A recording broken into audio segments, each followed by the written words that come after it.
Hey guys, so we're going to do something different today. We're going to do a ranch meadow race, if that's the correct term for that. We'll see. We're going to use one of the show or farm or ranch animals at a time. We've got a 5x4 square of meadows, no other meadows available, no other trees, and then only one ATV or rancher.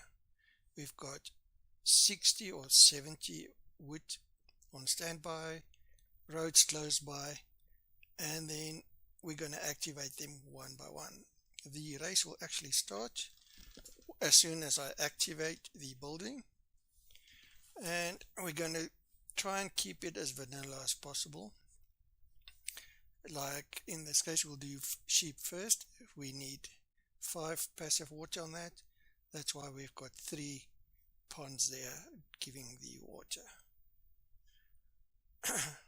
So yeah, I know it's not the perfect scenario, but it will give us an idea of what is most effective with meadows in regards to either money or stars or the utilization of the meadows. Right, let's get into it.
Okay guys, so they've done their thing. They've collected 10 or crafted 10 of each of their respective crafts.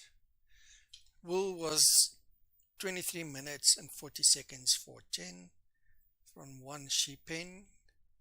Cow 26 minutes 23 seconds, and then eggs took 8 minutes 40 seconds. So if we break that down and we look at the numbers, so it boils down to creating or crafting just over 25 per hour of wool, of milk just over 23 per hour, and then eggs just over 69 per hour. And then if we look at the cash generated, wool 95,000 with 709 stars. Cows is cash 90,900, just below wool with just 454 points or stars. And then chickens are the winners. They have 114,000 cash and 830 stars. The requirements, or the wool or the wood it required for the wool, was 26. 3 ponds, so because they need 5 water, so it's at least 3 ponds you need to create there. And then they require 7 meadows at least. Most of the time they will be fine with 6 meadows, but on occasion you could see they needed to go for that 7th one before the 6th one was back up again. When we come to cows, we required 23 wood, only 2 ponds required, so it's a lot easier to get going in the beginning. You don't need to graft 2 ponds. And then meadows 4. Cows were a lot slower to move around, and therefore you could see the stars generated was a lot less. Chickens, the downside of the increased chicken or egg production was the fact that you need a lot more wood. So the wood jumped up from 26 or 23 to 70 required, more or less. But now you only need 1 pond. So with 1 pond, putting down 1 pond, you could actually run 3 chicken coops. So that's a lot easier at the startup, should you not have any NFTs or anything, which is the purpose of this video, to find out whether or not it's valid. And then at least 4 meadows, but I would say you could get away with 3 meadows because the chickens are so fast that it's more a question of them running past one. So if you just add 3 meadows, it will force them not to overfeed, if that makes sense. This might be a somewhat useless experiment, but I'll still do it with maybe 5 or 6 of each and see how that goes. But the main thing here is, without an NFT that can help you with water, and then you're reliant on creating ponds and stuff, it's clear that chickens especially is a lot easier to get going. Put down 1 pond, or take 1 pond that's there already, you can put down your chickens. The downside, though, I didn't put that in here, but the cost of a sheep pen is 20,000 at this time, and the other 2 is 30,000. So the fact that you might not need to put down the extra ponds might have an actual setback on that regard. Other than that, I would still consider going for chickens rather at this stage of the meta. I do think, however, with the wood requirements, while you're doing this wood, you will need to place them where you want your wood for your final build to be, so to make this as optimal as possible. And I'm guessing there will be a cutoff point where it's just not viable to generate as much wood. So, because if you if you put down 10 of the chicken coops, you will actually need 700 wood, which is not that difficult to generate in essence. Wood is easy, lumberjacks is easy to do. So yeah, that is my little experiment. Let me know what you guys think of it, and maybe let me know. I want to do another one. How many pens or coops or whatever I should run, 5 or 10, to see how that plays out and what's the difference. Main thing also here is, if you consider running, let's say 10, the space required to place meadows will be drastically there. If we were just to multiply this, let's say 70 meadows for 10 sheep pens, there's a lot more space than, let's say, 4 meadows or 40 meadows for 10 pens. Yes, I know it does not exactly scale that way. That's why I want to do a test on that. But this gives us a starting point, and I'd like some feedback from you guys. Let me know what you guys think. Thank you for watching. Like and subscribe.